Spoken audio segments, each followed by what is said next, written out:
أعوذ بالله من الشيطان الرجيم. بسم الله الرحمن الرحيم. ملګرو په دې نننۍ ویډیو کې ورته زه د حافظې دپاره او د ذهن د تیزولو دپاره یو عمل ښیم. هغه کسان چې وي زما ذهن کمزوری دی یا حافظان وي یا طالب علمان وي او وي چې زما سبق مغزو کې نه کیني نه یادېږي، د هغې دپاره د آیات دی ولقد وصلنا لهم القولنا دا په 20مه سپاره کې 9مه رکوع ده. ولقد وصلنا لهم القولنا واخله تر د الجاهلین پورې د قوت حافظې ذهن او علم او فهم دپاره د میاشتې په اولني زیارت او جمعه دی.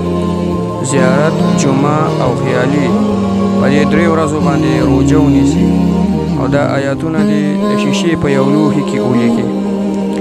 د میاشتې په اولنۍ زیارت، جمعه، خیالي باندې دي روژه ونیسي او دا آیاتونه د شیشې په یو لوښي کې ولیکي او د نهر په جاري اوبو دي وینځي. د نور ختلو مخکې دي وسکي. کله چې نور خیږي سهار د عینه مخکې دي وسکي. انشاءالله علم، فهم، ذهن او حافظه به قوي شي. دا عمل مخکې ملګرو سره ثواب په نیت شیر کې که چېرته زمونږ په وجه باندې چاته فایده ورسېده نو ثواب کې پوره موږ شریک یو. والسلام.